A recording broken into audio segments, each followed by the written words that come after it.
여러분 교재 243페이지예요. 네. 자, 243페이지 그 하단 아래쪽에 그 박스 부분을 보시면 21개 용도 지역별로 그 대통령령으로 허용하는 건폐율 한도하고 용적률 한도가 나와 있을 겁니다. 이 부분은 거의 매년 한 문제가 또 출제됩니다. 그래서 꼭 암기를 하셔야 되죠. 그래서 자, 이번 시간은 건폐율과 용적률을 설명드리는 방법으로 시작을 하겠습니다. 243페이지 교재를 두시고 앞을 보시면 됩니다. 자, 용도지간에서 건폐율과 용적률입니다. 먼저 설명을 잠깐 좀 드릴까요? 아주 간단하게 건폐율이 무엇일까라는 거죠. 자, 건폐율, 비율이고 폐는 덮을 폐자죠. 음폐, 밀폐할 때 폐, 덮을 폐자고, 그는 뭐죠? 건축물이고. 그래서 건축물이 대지를 덮고 있는 비율을 건폐율이라고 하는 거죠. 대지 면적의 몇 퍼센트를 건축 면적이 덮고 있을까? 건축물이 덮고 있을까? 그 얘기예요. 그게 건폐율이에요. 글자가 들어가는 거죠. 건폐율은 같이 오죠. 나올 때마다 외우면 되죠. 대지 면적에 대한 뭐죠? 건축 면적. 대지 면적에 대한 건축 면적의 비율. 곱하기 100은 100분율로 표시하죠. 비율을 표시하기 위해서 공식에 곱하기 100을 넣은 겁니다. 예를 들면은 100제곱미터 대지가 있습니다. 100제곱미터 대지가 있는데 그 전체 100제곱미터 대지에서 건축된 면적이 60제곱미터라면 대지 면적의 몇 퍼센트가 건축이 됐을까요? 그 개념이 건폐율 개념이에요. 그러면은 대지 면적이 얼마죠? 대지 면적이 100제곱미터. 건축 면적이 얼마죠? 60제곱미터. 100분의 60이 건폐율이에요. 100분의 60은 0.6이니까 0.6을 퍼센트로 표시하기 위해서 뭘 해준 거죠? 곱하기 100을 공식에 넣은 거죠. 그러면은 100제곱미터 대지에 60제곱미터가 건축된 면적, 건축 면적이 60제곱미터라면 건폐율은 몇 퍼센트가 되는 거죠? 60% 그렇게 되는 거죠. 그러면은 어떤 21개 용도지역에서 허용하는 대통령령이 허용하는 건폐율의 지량도가 크면은 건축할 수 있는 면적 규모가 커질 것이고, 건폐율의 한도가 작아지면은 대지의 건축 면적도 작아지는 거죠. 건축은 개발 면적이기 때문에 개발 비율이 크면은 토지의 경제적 가치는 올라가죠. 그래서 같은 그 용도지역이지만 건폐율이 완화되는 지역은 더 넓은 면적으로 개발이 가능하기 때문에 토지의 경제적 가치가 오를 것이고, 같은 용도지역에도 건폐율이 제한되면은, 건폐율이 강화되면은 대지의 건축할 수 있는 면적이 줄어들기 때문에 토지의 경제적 가치는 떨어지고 그렇게 되는 거죠. 이렇게 건폐율 한도, 허용 한도에 의해서 토지의 경제적 가치가 달라질 수도 있구나. 건폐율이 무엇인지 간단히 설명드렸고요. 내 고객이 어떤 용도지역에 땅을 사줄 때 몇 제곱미터를 건축할 수 있는지, 건축 면적을 결정하는 개념이 뭐죠? 건폐율. 근데 건폐율이 무엇인지 시험 나온 적은 거의 없다고 보시면 됩니다. 이걸 알고 있는지 물어보는 게 아니라 당연히 알고 있는데 나중에 실무에 나가서 내 고객이 어떤 용도지역에 땅을 사면 당장 대지 면적이 몇 퍼센트까지 건축이 가능한지를 고객에게 물었을 때 설명할 수 있는지, 이걸 암기하고 있는지 시험 내더라고. 거의 매년 나와요. 건폐율 아니면 용적률. 그래서 같이 암기합니다. 자, 건폐율은 대통령령에서 허용하는 건폐율이죠. 대통령령에서 허용하는 건폐율을 지금 다 암기를 하는 거죠. 자, 주거지역은 상가입니까? 집입니까? 집. 저희 집 전화번호였죠. 저희 집 전화번호는 55국에 6657 이렇게 오시면 다 끝났죠. 55국에 6657. 그러면 제1종전용지구에서 건폐율을 치려면 대통령령으로 허용하는 범위가 50%. 이 50% 범위에서 각 시군 조례로 정하게 되는 거예요. 그러면은 서울특별시 제1종전용지구에서 건폐율은 50% 이하 부분에서 서울시 조례를 정한다 그런 뜻이에요. 그리고 평택시 일종전용지구는 50% 이하 부분에서 평택시 조례를 정하게 되기 때문에 똑같은 일종전용지구에도 서울과 평택은 건폐율의 한도는 같을 수도 다를 수도 있는 거예요. 네. 그 다음에 상업지역이죠. 상업지역은 주택입니까? 상가입니까? 상가. 자, 저희 상가번호입니다. 상가번호는 9878 다 외웠죠. 공업지역은 777 그러면은 평택시 공업지역에서 대지를 취득하면 대지 면적의 70% 부분에서 건폐율을 평택시 조례로 정한다. 그렇게 보시면 되는 거죠. 그 다음에 이제 녹지지역입니다. 녹지지역부터 비도시지역은 보통 대개가 개발 용도입니까? 보존 용도입니까? 보존 용도이기 때문에 건축 가능한 면적 비율, 개발 비율이 가장 낮게 규제됩니다. 그래서 도시지역, 녹지지역부터 비도시지역은 전부 20인데 계획관리지역은 얼마죠? 40. 그래서 계획관리지역 안에서의 건폐율은 40. 그래서 우리가 100cc 인생의 계획은 40대 이후에 세워도 늦지 않습니다. 그렇게 했잖아요. 그죠? 네. 자, 성랑계 용도지역별 건폐대 시련도 암기를 다 하셨죠?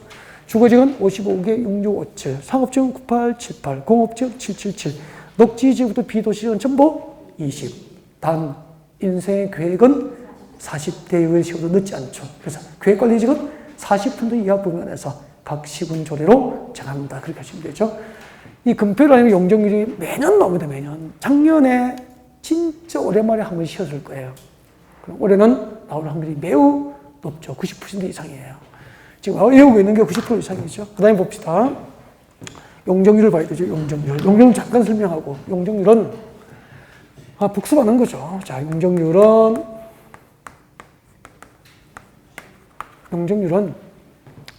대지 면적에서 건축 연면적이 차지하는 비율이에요. 대지 면적에 대한 건축 면적의 비율은 건폐율, 대지 면적에 대한 연면적 비율은 용적률. 그때 연면적은 이걸 알아야 이제 용적률 개념이 이해가 되니까 연면적이란 어떻게 되죠? 정확하게 외워야 됩니다. 나올 때마다 정확하게. 그러니까 한 6개월 정도 공부하시고도 연면적이 뭐죠? 물어보면 정확하게 대답을 안 하세요. 정확하게. 알겠죠? 네. 연면적이 뭐죠? 하나의 건축물의 각 층별 바닥 면적의 합계입니다. 하나의 건축물의 각 층별 바닥 면적의 합계를 말하게 됩니다. 정확하게 대답 잘 못하신다니까. 하나의 건축물의 각 층별 바닥 면적 합계를 연면적이라고 합니다. 네. 그러면은 여기 대지가 있는데, 자, 이렇게 한 개의 대지에 건물이 두 동이 있습니다. 두 동. 네, A동, B동. 그럴 수도 있는 거 아니에요? A동, B동. 한 개의 대지에 건축물이 두 개 동이 있어, 두 개 동이. 그때 A동 보십시오. A동은 이렇게 되어 있습니다. 지하층이 2개 층이고, 지상층이 하나, 둘, 셋, 넷, 6개 층이에요. 한 층당 바닥 면적이 100제곱미터 전부 똑같으면은 지상층의 바닥 면적은 얼마죠? 600제곱미터. 6개 층이니까. 그죠? 지하층이 2개 층이니까 200제곱미터. 그래서 하나의 건축물이니까 A동의 각 층별 바닥 면적을 합하면 800이죠. 800제곱미터가 연면적이 된다 이 말이에요. 근데 조심해야 돼. 단, 연면적은 하나의 건축물의 각 층별 바닥 면적 합계를 말하는데, 용적률 산정을 위한 연면적에는 그때는 지하층 면적이 포함됩니까? 제외됩니까? 제외된다. 그렇게 하죠. 그러니까 원칙은 하나의 건축물의 각 층별 바닥 면적 합계로서 지하층 면적이 연면적에 포함이 돼요.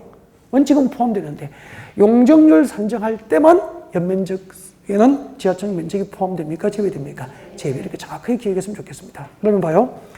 이 건축물 A동의 용적률 산정을 위한 연면적은 800제곱미터입니까? 600입니까? 600제곱미터를 한다는 거죠. 그러니까 지상층의 바닥 면적 합계로 용적률을 산정하는 거예요. 그럼 지상층이 만약에 보세요. 6층이 7층, 8층, 9층이 된다면 용적률 산정을 위한 연면적도 700제곱미터, 800제곱미터, 900제곱미터 커지잖아. 분모가 그대로인데 분자가 커지면 몫이 커집니까? 작아집니까? 커지잖아.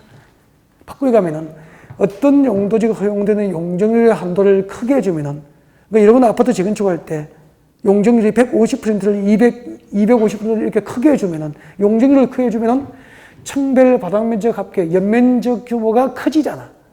연면적이 600제곱미터가 700, 800으로 커지면 건물은 낮아집니까? 높아집니까? 높아지죠. 반대로 여러분 아파트 재건축할 때 용적률의 한도를 평택시에서 낮춰버리면은 연면적 규모가 작아집니까? 연면적이 600, 500, 400으로 작아지면 건물은 높아집니까? 낮아집니까? 낮아져야 됩니까? 아파트 높이가. 이렇게 내 고객이 어떤 용도지역에 대지를 취득했을 때 건축 가능한 건축물의 높이를 규제하기 위한 수단이 용적률이에요. 그럼 건축물의 높이는 국토교육법상 용적률에 의해서 높이 제한을 받기도 하고, 고도지구 배웠죠. 용도지구 중에서 고도지구의 지정에 의해서 높이 제한을 받기도 하고, 그 다음에 지구 단위 교육이 지정되면 결정 고시된 지구 단위 계획으로 높이 제한을 받기도 하고, 그리고 근접급성 높이 제한 방법, 가로 구역 단위로 높이 제한을 받기도 하고, 또 배웠죠. 일조권 확보를 위해서 높이 제한을 할 수도 있고, 다음 중 근처로 높이 제한에 관련이 없는 제도를 고른 것은 이런 식으로 문제 나올 수도 있죠. 일조권 확보를 위한 높이 제한 방법, 가로 구역 단위로 높이 제한하는 방법, 그건 근접급성 높이 제한 방법이에요. 국도급성 높이 제한은 지구 단위 계획이나 용적률이나 고도 지구의 지정에 의해서 높이 제한이 이루어질 수 있는 거죠. 그러니까 공부를 좀 넓게, 그러니까 근접법까지 국토기법 공부하면서도 근접법도 같은 제도는 생각하는 넓이, 이렇게 넓게 좀 그렇게 보셨으면 좋겠습니다. 자, 금필과 용적률에 대한 개념 설명이었고, 그러면은 용도지구로 대통령령이 허용하는 용적률입니다. 주거지역에서 허용하는 용적률은 얼마로 시작합니까? 100으로 시작해서 50씩 가다가 준주거지역만 500. 다 외웠죠? 이렇게 오라니까. 주거지역에 허용하는 용적률은 얼마로 시작합니까? 100으로 시작합니다. 일종 전용주거에서 용적률에 최대한도는 최소 50% 이상, 100% 이하 범위에서 시군조를 정한다. 그 뜻이에요. 그러니까 평택시 일종 전용주거에서 용적률은 50% 이상, 100% 이하 범위에서 평택시 조례로 정한다. 그런 뜻이에요. 그때 50이 뭐죠? 최저한도. 뒤에 100이 뭐죠? 최대한도. 뭘 외워야 되죠? 최대한도 위주로 외우면 되는 거예요. 그래서 100을 동그라미 하시라고. 일종 전용주거에서 용적률은 100. 이종이 얼마죠? 150. 50씩 증가하잖아. 일종 일반 주거에서 얼마죠? 200. 또 50이 증가하잖아. 그 규칙을 활용해서 주거지역은 100으로 시작해서, 주거지역은 100으로 시작하여서 용적률이 50씩 증가하다가 준주거지역만 500 그렇게 오시라고. 이해가 됐죠? 그 다음에 이런 것도 나와야 나온다고 그랬잖아. 금표로 아니면 용적률이 나오는 확률 90%. 거의 매년 나와요. 작년에 시켰다니까. 진짜 한 4, 5년 만에 처음으로 시켰다니까. 매년 나와요. 금표로 아니면 용적률이. 그러니까 이런 것은 그냥 이런 걸 못 맞추면 진짜 맞출 게 없는 거라고.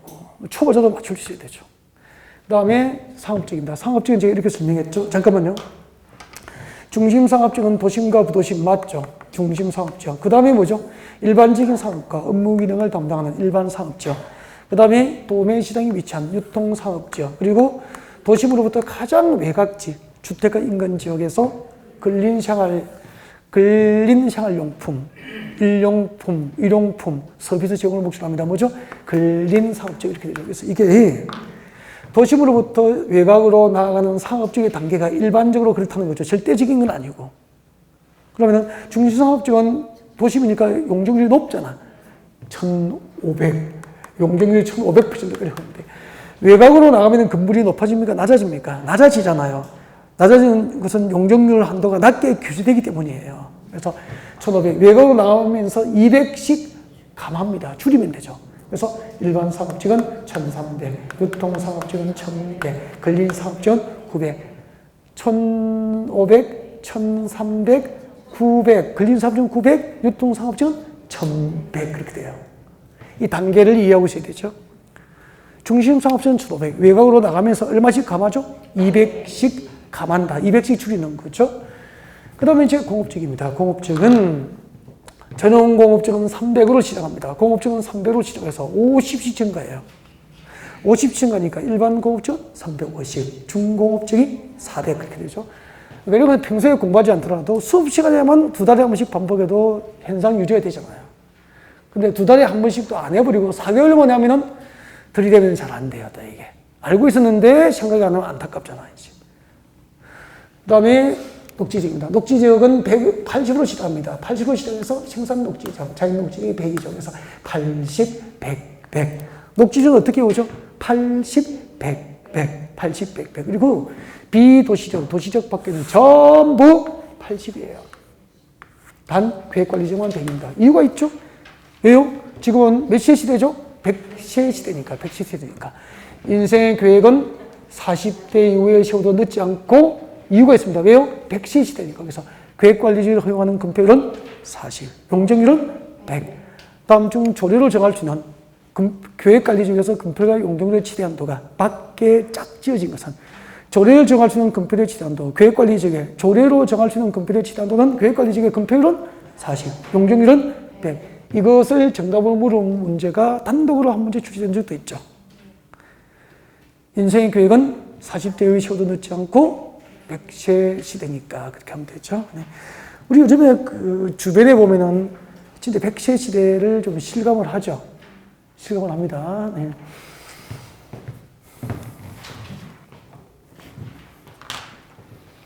자, 이 정도 하죠? 금필과 용적률이었습니다. 금필과 용적률이었는데, 이게 특례 규정이 있기 때문에 특례 규정을 외워야 되거든요. 그래서 특례 규정은 지금 요약집에서는 다루지 않고 있는데, 필기를 해드릴 테니까 좀 적어야 될 것 같습니다.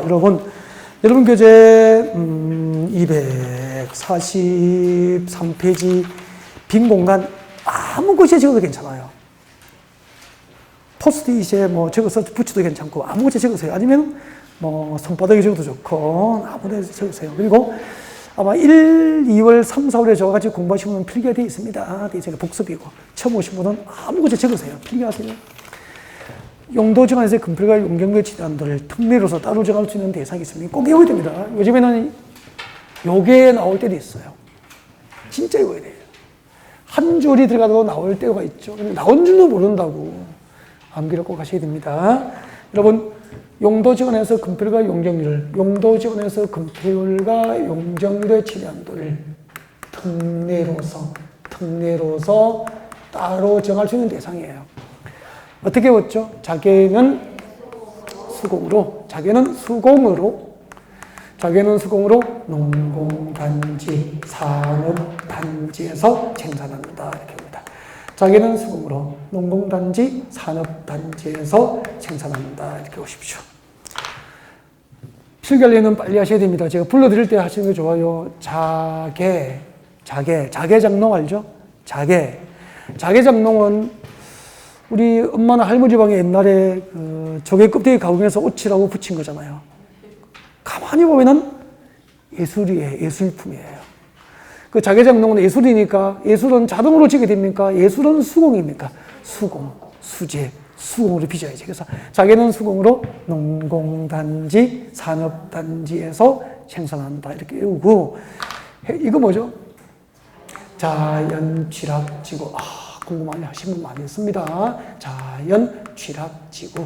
지금 이거 뭐죠라고 했는데 자연취락지구로 말씀하신 분은 거의 합격권에 이제 가고 있는 거죠. 자연취락지구. 네. 말씀을 못 하신 분은 지금 하면 돼요. 그럼 합격권이에요. 자연취락지구. 그다음 걔는 뭐죠? 개발진흥지구. 전부 합격권이구나. 개발진흥지구. 자연취락지구, 개발진흥지구. 수는 뭐죠? 수산자원보호구역.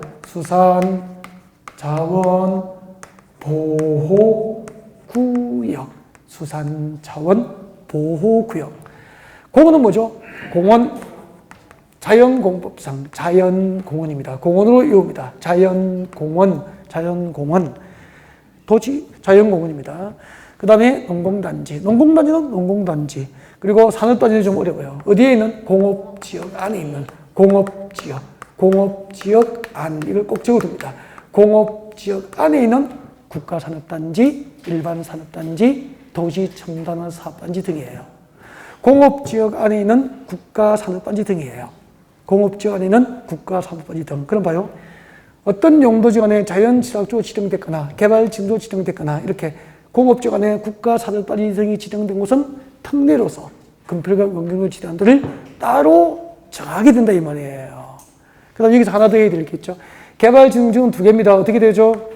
도시지역 외의 용도지역, 즉 도시적 외의 지역이니까 관리적, 농림적, 자연환경 보전지역이죠. 도시적 밖에 지정된 개발진흥지구와 그리고 자연녹지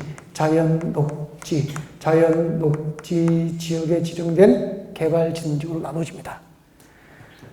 개발진흥지구는 두 개입니다. 도시지역 외의 지역에 지정된 개발진흥지구와 자연녹지 지역에 지정된 개발진흥지구로 나눠지게 됩니다. 이렇게 놓고 자, 이 6개, 어떤 용도지역에 이 6개가 지정되면은 금필의 지단들을 따로 정하게 됩니다. 제일 위에서부터 이렇게 외웠죠. 동그라미 하나씩 떼고 외웠습니다. 육사는 뭐죠? 육군 사관학교, 육사. 그리고 육군 삼사관학교. 그렇게 해서 육사, 삼사 그렇게 외웠죠. 자, 육군 사관학교, 육군 삼사관학교, 육사, 삼사, 6, 7, 8, 6, 7, 8. 6, 7, 8은 무슨 뜻이죠? 아무 뜻도 없지 뭐. 6, 4, 3, 4, 6, 7, 8. 6, 4, 3, 4, 6, 7, 8. 그렇게 오시면 됩니다. 하나씩 붙여주면 되죠. 그러면 금표이 됩니다. 하나씩 동그라미를 붙여주면 돼요. 그러면은 이렇게 되구나. 어떤 용도지역에 자연취락지가 지정된 곳은 용도지역 안에 자연취락지가 지정된 곳은 금폐율이 60. 알겠죠? 그러면은 계획관리지역은 금폐율이 얼마죠? 계획관리지역 금폐율은 40%가 40%인데 계획관리지역 안에 자연취락지가 지정된 땅은 특례로서 금폐율이 얼마 주죠? 60%. 그 뜻이에요. 도시지역이 왜 있죠? 비도시지역은 대부분은 금폐율이 20%잖아. 근데 그 도시지역 밖에 개발 지정지로 지정되면은 개발이 진행될 수 있도록 금표율을 얼마까지 허용합니까? 20%를 40%로 완화해 주는 거야. 그리고 자연녹지 지역에 개발 진주가 지정된 곳은 금표율이 얼마죠? 30. 용도지역 안에 수산자원보호구역이 지정되면 금표율이 얼마죠? 40. 그러면은 자연환경보전지역은 금표율이 20%잖아요. 근데 그 자연환경보전지역 안에 수산자원보호구역이 지정된 곳은 금표율을 얼마 주죠? 40% 주는 거예요. 그 다음에 자연공원, 용도지역 안에 자연공원은 금표율을 60. 어떤 용도지역 안에 농공단지가 지정된 곳은 금표율을 얼마 주죠? 70%. 공업지역은 금표율이 70인데 그 공업지역 안에 국가산업단지, 일반산업단지, 도시첨단사업단지 지정된 곳은 금표율이 얼마죠? 80. 그러면은 평택시 공업지역은 금표율이 70이죠. 근데 평택에 삼성 반도체가 투자를 했잖아요. 세계적인 반도체 공장을 평택에 짓게 된 거죠. 그러니까 삼성을 움직인 게 이겁니다, 이거. 평택시 공업지역은 다 금표율이 70%인데 도시 첨단 사업단지가 지정되면서 금표율이 80이 된 거죠. 그냥 공업지역보다 금표율이 80%가 높잖아요. 그러면은 삼성이 공업지역에 땅을 10만 평 사면은 반도체 공장을 7만 평 건축할 수 있지만 국가산업단지나 도시첨단 사업단지가 지정된 공업지역에 땅을 사면은 땅 10만 평 사면은 8만 평의 반도체 공장을 지을 수 있으니까 그냥 공업지역보다 10,000평의 반도체 공장을 더 크게 지을 수 있는 거죠. 반도체 공장 10,000평은 연간 매출이 수조 원을 좌우하잖아요. 그래서 삼성을 움직이게 한 거죠. 그래서 우리 국회의원 선거하면 이렇게 하잖아. 내가 만약에 평택시 국회의원이 된다면은 도시첨단 사업단지를 유치하여 막 이렇게 한단 말이야. 그때 도시첨단 사업단지를 유치하여 이 말은 그냥 공업지역의 금표율은 70인데 우리 평택의 국가사업단지 유치해서 도시첨단 사업단지 유치해서 금표율을 80%로 10%를 제도적으로 높여서 대기업 투자 유치에 유리한 환경을 만들겠다 그 뜻이에요, 이게. 그 다음에 이 중에서 보세요. 잘 보셔야 됩니다. 하나하나가 여러분의 학교를 좌우하잖아. 나오는 부분이에요. 그때 제일 처음 하고 제일 마지막 하고 뭘 빼죠? 자연 녹지를 딱 빼버려. 그러니까 몇 개가 남아요? 4개가 남아. 1개, 2개, 3개. 이 4개는 용도지역 안에서 용적률의 지단도를 따로 정할 수 있는 대상이에요. 근데 용적률의 지단도를 동그라미 하나씩 떼고 외웁니다. 떼고 18, 10, 15, 18, 10, 15, 18, 10, 15, 18, 10, 15 그렇게 오시면 되죠. 제일 처음 빼고 제일 마지막 빼고 자연녹지 빼고 18, 10, 15 그래서 하나씩 붙이면 이 용적률이 되는 거죠. 그럼 봐요. 농공단지로 어떤 용도지역에 농공단지가 지정된 곳은 금표율은 얼마? 77. 용적률은 150, 150. 용도지역 안에 지정된 농공단지 안에서 대통령령으로 허용하는 용적률은 150이에요. 다음 중 생산관리지역에 지정된 농공단지 안에서 금표율과 용적률의 지단도를 맞게 짝지은 것은 시험 나올 수 있죠. 이런 부분도 꼭 암기하셔야 돼요. 이걸 자유자재로 말할 수 있도록 연습을 하십시오. 저의 역할은 여기까지예요. 용도지역 안에서의 금표율과 용적률까지 다 해드렸고요. 참고로 244페이지 오세요. 244페이지 오세요. 참고로 그 244페이지 오시면은 왼쪽 아래에 그 팁 해가지고 244페이지 맨 밑에 박스가 있죠. 전체적인 내용 중에서 자주 언급하는 부분, 이것은 좀 암기가 필요해요. 설치가 가능한 용도 지역과 불가능한 지역이 되어 있습니다.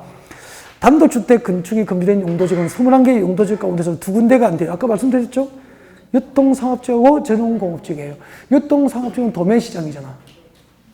남대문 시장 안에 단독주택 보셨습니까? 저 못 봤습니다. 도매시장 안에 어떻게 단독주택 짓냐고. 아니어도 되잖아, 진짜. 전용공업지역은 아까 공해를 배출한 공장만 모아둔 거 맞죠? 그게 어떻게 단독주택 지을 거야? 그래서 21개 용도지역 가운데서 단독주택을 지을 수 없는 용도지역은 2개야. 유통상업지역 유, 동그라미. 전용공업지역 전동은 유전. 유전은 기름밭이잖아. 기름밭 때 어떻게 단독주택을 지어? 그래서 유전에는 단독주택을 지을 수 없다. 그렇게 보시면 되잖아. 단독주택을 지을 수 없어. 유전에. 그 다음에 내려가요. 아파트 건축이 허용되지 않는 용도지역은 좀 별표하고 이거예요. 아파트 건축이 허용되지 않는 용도지역은 한 2번 정도, 10년 내에 2번 정도 정답을 결정한 것 같아. 가까운 시기에는 29회 때 나왔고요. 그 전에 또 나왔어요. 아파트 건축이 허용되지 않는 용도지역은 암기하셔야 됩니다. 이렇게 보면 돼. 아파트 건축이 허용되지 않는 용도지역은 저는 보세요. 제1종이 들어가면 아파트를 지을 수 없어. 1종 전용주거지역은 단독주택 전용이잖아. 2종 전용주거지역은, 그 다음에 2종 전용주거지역은 공동주택 전용주거지역이잖아. 그래서 1종 전용주거는 아파트 못 지어요. 그 다음에 1종 일반 주거지역은 저층이잖아. 4층 이하거든. 그러니까 5층 이상인 아파트 지을 수 없는 거야. 그래서 1종은 아파트를 지을 수 없어. 1종이 들어가면은. 그 다음에 전공, 유상, 3개. 1종, 전공, 유상. 전공이 뭐죠? 전용공업지역, 일반공업지역. 여러분, 전용공업지역은 공해를 배출하는 공장만 모아둔 거죠. 일반공업지역은 공해를 배출하지 않은 공장만 모아둔 거죠. 공장만 모아둔 곳이 어떻게 아파트를 지을 수 있어? 안 되죠. 그 다음에 유상, 유통상업지역은 도매시장입니까? 소매시장입니까? 도매시장 안에 아파트 지을 수 없지. 1종, 전공, 유상. 그리고 녹관농자, 4개를 이용됩니다. 녹관농자. 녹관이 뭐죠? 녹지지역, 관리지역, 농림지역, 자연환경보존지역 안에는 아파트 건축이 허용되지 않습니다. 제1종, 전공, 유상. 그리고 녹관농자, 아파트 건축이 허용되지. 이런 것은 이제 문제풀이 할 때 살짝 이제 암기를 해서 보완을 하는 건데, 잠깐 한번 살펴보고 가려고요. 네. 나머지 참고하시면 될 것 같고. 이제 이렇게 설명을 듣고 나면은 245페이지 제일 위에 보면은 용도지역의 전체 체계도 개념이 나와 있죠. 이걸 보면은 낯설지 않아요. 그 뒤에 숫자 52, 100이 뭔지도, 금표가 용적률인지도 알게 돼요. 이런 거 설명 들으면은 그 표가 가슴에 와닿아요. 혼자 봐도. 네. 다 외우고 있고, 그 다음에 이제 책장 넘기면 됩니다. 이제 넘겨서 246페이지입니다. 246페이지에 오셔서 교재를 펼쳐둔 상태에서 고개를 잠깐 들어줍니다. 잠깐만요. 여러분, 용도지역과 용도지구, 용도구역을 새로 지정하거나 지정된 것을 변경할 때는 무엇을 결정합니까? 도시군 관리계획으로 정책을 입안해서 용도지역, 용도지구, 용도구역의 지정과 변경을 결정하는 게 원칙이에요. 근데 그 용도지역을 지정할 때 도시군관리계획으로 결정하지 않는 특별한 예외들이 있어요. 그것들을 지금부터 공부할 거라고. 그게 246페이지입니다. 그래서 246페이지 보시면은 박스 밑에 용도지역의 지정 특례 나와 있습니까? 용도지역의 지정 특례. 자, 즉 도시군관리계획으로 용도지역을 결정하지 않는 대상들이에요. 자, 지금부터 이제 설명을 드릴 거예요. 그래서 공유수의 매립지에서 용도지역 지정 특례가 나와 있습니다. 설명 듣고 교재를 읽으면 필기를 한 게 되죠. 그래서 설명을 먼저 듣고 교재를 같이 읽어보죠. 꼭 읽어드릴게요. 그래서 교재를 읽을 수 있기 위해서 이제 설명을 하는 겁니다. 이제 앞에 보시면 됩니다. 용도지역 지정 특례. 자, 공유수의 매립지에 대한 특례입니다. 설명을 듣고 그냥 교재를 읽어버리면 돼요. 설명 듣고 같이 읽으면 읽어집니다. 필기는 교재가 들어옵니다. 네. 그림으로 시험 나올까요? 교재 지문으로 나올까요? 지문으로. 그래서 설명을 듣고 보시면 돼요. 그림은 그릴 필요가 없죠. 그래서 이해를 도와드리기 위한 내용이니까 봐주십시오. 집중하는 게 좋아요. 경기도 평택이에요. 용도지역은 도시지역이라고 가정합시다. 도시적이에요. 밑에는 평택 앞바다, 서해예요. 서해. 바다입니다. 바다. 공유수면 바다입니다. 평택은 항만도시죠. 네, 항만도시면서 농업도시면서 또 첨단 산업도시. 입지가 참 좋죠. 네. 수도권의 교통과 산업의 요지. 그죠? 좋은 얘기하고 있는 거예요. 평택, 도시적이고 공유수면 바다입니다. 그때 평택 그 앞바다를 매립했습니다. 그 매립 목적, 평택 앞바다를, 서해 앞바다를, 평택의 서해 앞바다를 매립한 목적이 항만도시, 도시개발, 부두를 개발하겠다 이 말이에요. 항만도시 개발이 목적이에요. 그러면 공유수면 바다의 매립 목적, 바다의 매립 목적이 도시개발이고 매립지가 이웃하고 있는 평택의 용도지역도 뭐죠? 도시지역이면 바다의 매립 목적과 매립구역이 이웃하고 있는 용도지역의 지정 목적이 다릅니까? 같습니까? 같으면은 이 매립구역에 속할 용도지역을 지정할 때 특례로서 도시공관리구로 결정을 안 해도 돼요. 매립지의 준공인가가 있은 날부터 매립구역에 속할 용도지역은 이웃하고 있는 평택의 용도지역 뭐죠? 도시지역으로 용도지역이 지정된 것으로 본다. 바다의 매립 목적과 이웃 용도지역의 지정 목적이 같을 경우에는 매립구역에 속할 용도지역은 도시공관리구로 결정하지 않고 매립지의 준공인가가 있은 날부터 매립구역에 속할 용도지역은 이웃 용도지역, 여기는 뭐죠? 도시적으로 용도지역이 지정된 것으로 법적으로 본다. 그럼 도시공관리구로 매립구역에 속할 용도지역을 결정할 필요가 있어 없어? 없죠. 교재 읽어볼게요. 교재 246페이지 맨 밑에 동그라미 1번이 이해가 되면 돼. 이해가. 자, 바다의 매립 목적이 이웃하고 있는 용도지역 내용과 다릅니까? 동일합니까? 동일. 아까 바다의 매립 목적이 항만도시 개발이고 이웃하고 있는, 인접하고 있는 용도지역이 평택시 용도지역이 도시지역이었잖아. 이렇게 매립 목적과 이웃 용도지역의 지정 목적이 동일한 경우, 같을 경우에는 그 매립에 언제부터? 준공인가가 있은 날부터 그 매립구역에 속할 용도지역은 이웃하고 있는 도시지역으로 지정된 것으로 본다. 근데 시험이 이렇게 나오죠. 잘 보고 대답해요. 우리가 이거 공부하는 목적은 답 찾는 게 목적이잖아. 책 보고 대답하십시오. 자, 바다의 매립 목적이 도시개발이고 이웃 용도지역이 도시지역일 경우에는 그 매립의 준공인가로부터 그 매립구역에 속할 용도지역은 도시지역으로 결정 고시형수로 본다. 오면 X입니까? X예요. 도시지역으로 지정된 것으로까지 특례가 인정돼요. 결정까지 도시지역 결정이 고시된 것으로 의제되지는 않는 거야. 이웃 용도지로 지정된 것으로 본다 이 말이야. 그러면은 평택시장이 지체 없이 그 사실을 대외적으로 별도로 고시를 해야 돼. 그러니까 고시까지는 특례가 허용돼야 안 돼. 안 되는 거야. 이런 부분이 시험을 정답을 결정하는 거야. 내용은 이해하고 답은 틀릴 수 있다 이 말이야. 이웃 용도지로 결정 고시까지 된 것으로 뭡니까? 이웃 용도지로 지정된 것으로 간주됩니까? 지정된 것으로 간주 본다 이 말이야. 단 별도로 해당 시장이 고시를 해야 되는 거야. 그러니까 고시까지는 의제되지 않는다. 그래서 밑에 보니까 단 고시는 별도로 관할 시장이 해야 되는 거예요. 결정 고시형수로 본다. 이웃 용도지로 결정 고시형수로 본다면 틀려요.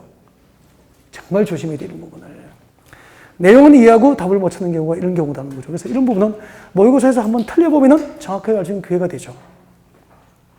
다음 두 번째, 동그라미 2번 설명할게요. 동그라미 2번 설명 듣고 같이 읽어요. 봐주세요. 집중. 여기 대답하세요. 보존가치가 있는 산지가 있어요. 보존가치가 있는 산지가 있고 전답, 고순 농지가 있는데 이곳에 이런 땅이 도시에서 멀리 떨어져 있어. 그럼 용도지역이 뭐죠? 농림지역이에요. 이런 땅이 도시지역에 가까우면 뭐죠? 생산관리지역. 이런 땅이 도시지역에 멀리 떨어지면 농림지역이에요. 물으면 대답을 할 수 있어야 돼, 이렇게. 전답과 순등 농지가 집단되어 있고 주변에 산이 보이는데 도시지역에 가까워요. 생산관리지역. 이런 땅이 도시지역에 멀리 떨어져 있습니다. 뭐죠? 농림지역. 그렇게 되죠. 농림지역인데 밑에는 공유수면 바다예요. 바다. 그때 이번에 농림지역 앞바다를 매립을 했어. 농림지역 앞바다를 매립을 했고 매립의 목적이 농림지역에서 생산된 쌀을 도시지로 농산물을 도시지로 운송하기 위한 항만도시 개발. 도시개발이 바다의 매립 목적이에요. 그럼 봐요. 이번에 공유수면 바다의 매립 목적은 도시개발이고 매립구역이 이웃하고 있는 용도지역은 뭐죠? 농림지기니까 바다의 매립 목적과 이웃 용도지역의 지정 목적이 같습니까? 다릅니까? 달라. 이럴 때는 매립구역이 속할 용도지역은 원칙대로 도시군 관리구역으로 결정을 해야 됩니다. 한마디로 매립 목적과 이웃 용도지역의 지정 목적이 서로 다를 때는 용도지역 지정 특례를 허용하지 않는다 이 말이에요.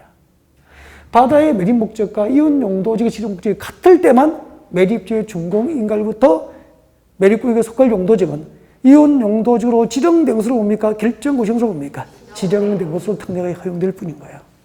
다음이 하나, 다음 또 하나가 있어. 또 하나가 여기요 왼쪽은 도시지역이에요.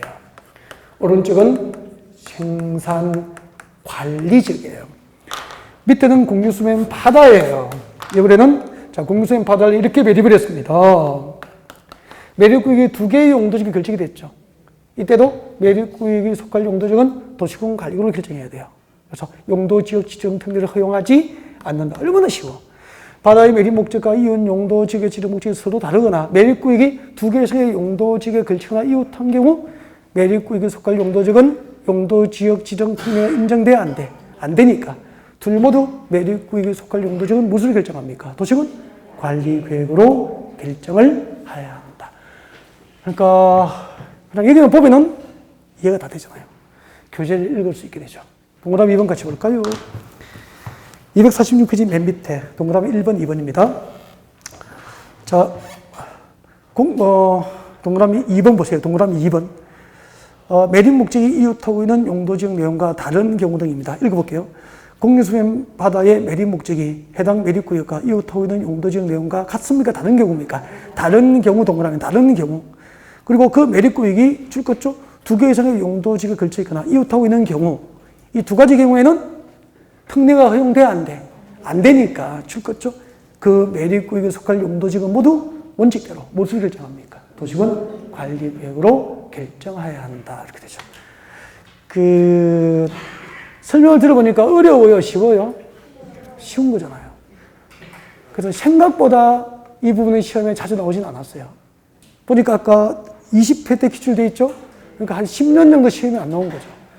그래서 이 부분은 생각보다 쉬워서 주기가 한 10년 내외 주기를 출제가 돼요.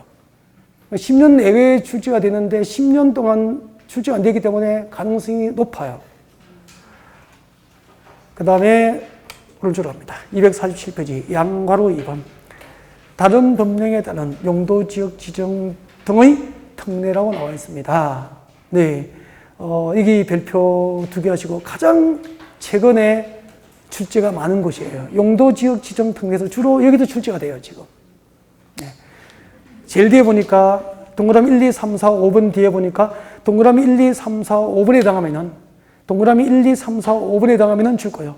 국토계획법상 도시적으로 지정된 것으로 봅니까? 도시적으로 결정고시한 것으로 봅니까? 도시적으로 결정고시한 것으로 의제되는 대상이 앞에 5개야. 그럼 여기는 동그라미 1번부터 5번 중 한 개에 해당하면 도시적으로 지정된 것으로 본다면 틀려요. 도시적으로 결정이 고시된 것으로 본다. 그러니까 의제 대상에 고시까지 포함이 돼요.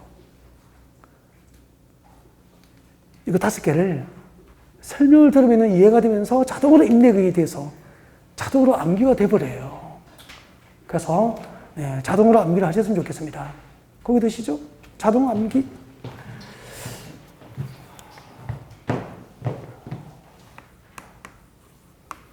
국토계획법상 이 법은 국토계획법이죠. 네, 국토계획법 시간에 이 법은 국토계획법. 자, 국토계획법상 도시지역을 지정하기 위한 도시군 관리계획 결정이 고시된 것으로 의제 본다. 국토계획법상 도시지역을 지정하기 위한 도시군 관리계획 결정 고시가 있은 것으로 법적으로 보는 대상이에요. 도시적으로 결정 고시로 보는 대상이 몇 개라는 거죠? 5개예요. 동그라미 1번, 2번은 원리가 같으니까 동그라미 1번, 2번부터 설명할게요. 이해되면은 그게 가장 좋은 암기라니까. 몇 번만 반복하면 다 생각나게 합니다. 한번 보세요. 자, 1번, 2번. 봐주시죠? 평택. 경기도 평택. 평택항이에요. 평택은 용도적이 뭐죠? 도시적. 평택시 도시적입니다. 평택시고 도시적으로 가정합시다. 밑에는 공유수면이죠. 공유수면 바다. 평택항 그쪽이에요. 서해 바다죠. 그 동해, 서해, 남해는 우리는 삼면이 바다잖아요. 근데 동해하고 서해하고 바다가 좀 느낌이 좀 다르죠. 남해도 좀 다르고, 그죠? 자, 이 평택 공유수면 바다에 보십시오. 잘 들어야 됩니다. 평택 앞바다는 도시지역에 연접된 공유수면 맞죠?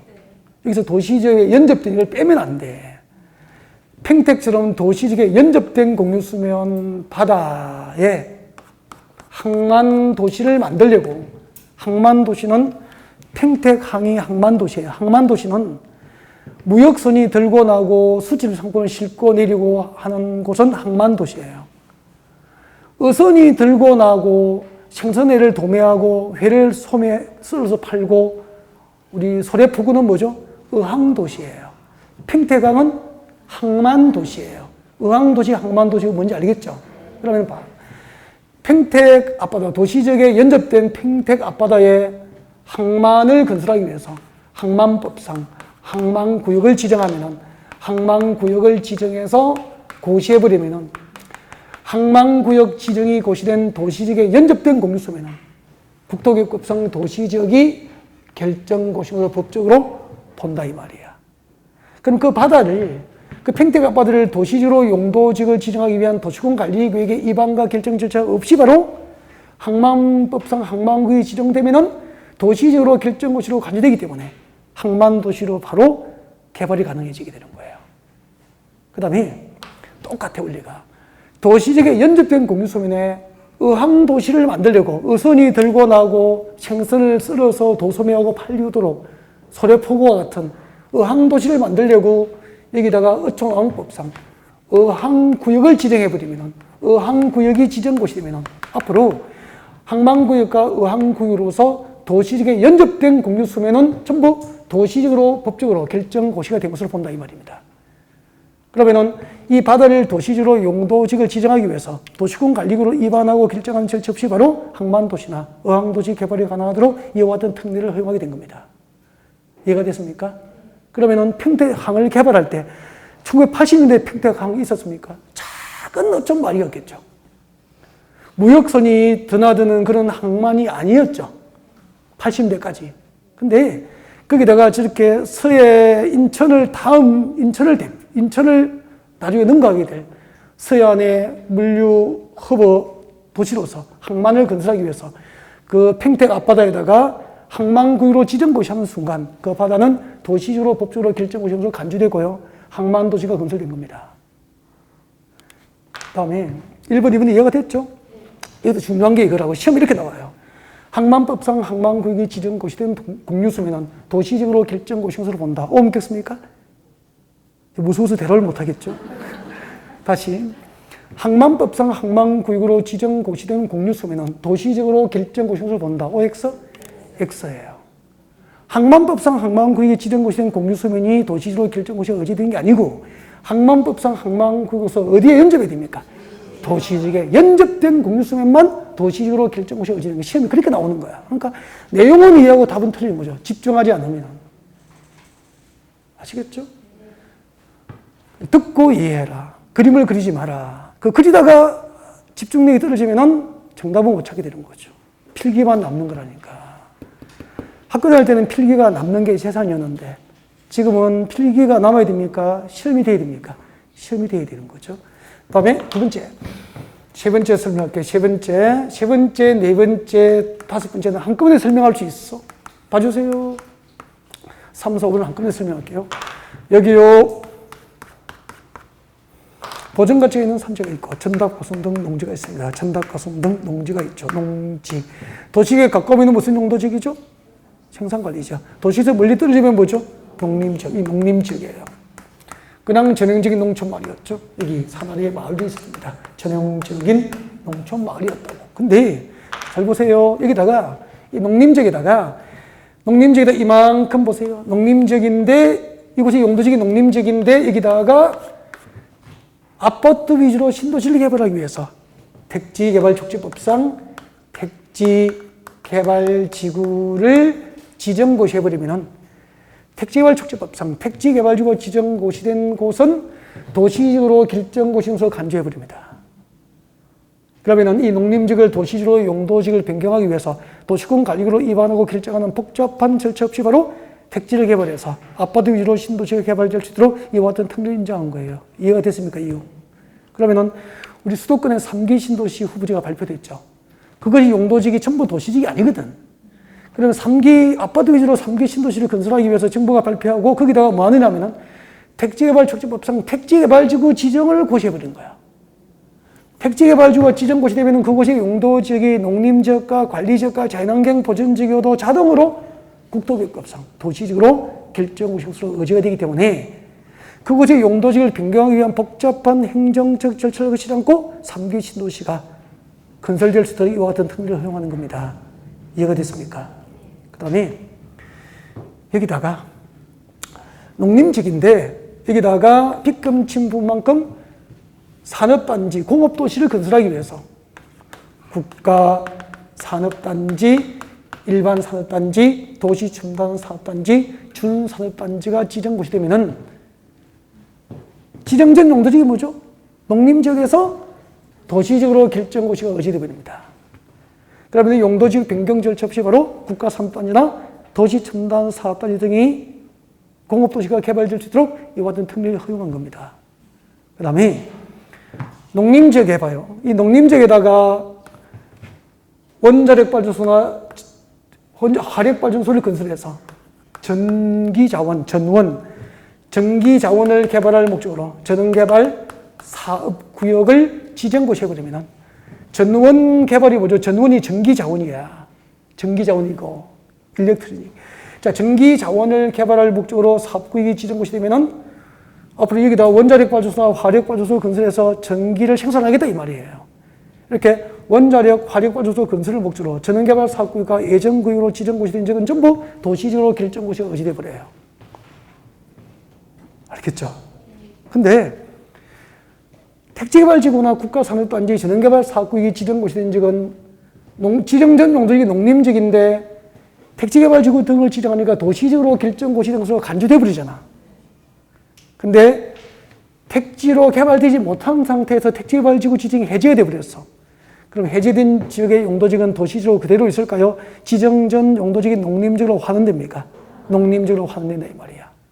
단 택지개발 사업과 산업단지 조성 사업과 전원개발 사업이 완료된 상태에서 택지개발 등이 끝난 상태에서 그 지구 지정이 해제된 경우에는 이 해제된 지역의 용도지역이 도시지역에서 지정 전 용도지역이 농림지역으로 이미 택지개발이 끝났기 때문에 환원될 수 없어.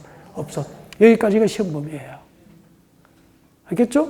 그럼 택지개발 사업 완료 전 택지개발지구 지정이 해제되면은 해제된 지역의 용도지역은 종전의 용도지역으로 환원된단 말이야. 근데 택지개발 사업이 완료된 이후에 택지개발지구 지정이 해제되더라도 종전의 용도지역인 농림지역으로 환원될 수 있다 없다? 없다. 여기까지 시험 범위라니까. 이거는 현장을 설명하니까 이해가 되니까 거의 외워지죠. 쪽지에서 외울 필요 없는 거잖아요.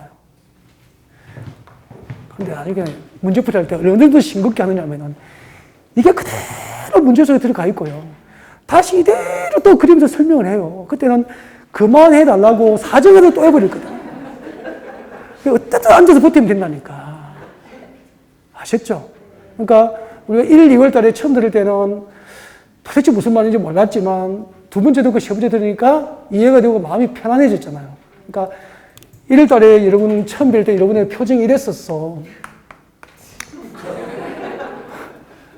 지금은 표정이 이래요. 그래서 합격으로 가고 있다는 거지.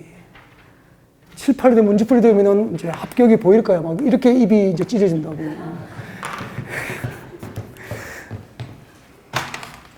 그 밑에 3번 봅니다. 3번은 읽어볼게요. 관리지간의 농지법상 농업진흥주로 지정고시된 지역은 관리지간의 농지법상 농업진흥주로 지정고시된 지역은 특례로서 이 법상 무슨 용도지역이죠? 농림지역으로 결정고시행소한다. 여기까지 해요. 그 밑에는 안 해도 돼요. 아직까지. 여기까지 하세요. 오버하지 말 것. 그래서 지금까지 우리는 도시공관리계획 중에서 용도지역편을 공부를 한 거죠. 248페이지는 잠시 휴식 후에 진행하겠습니다.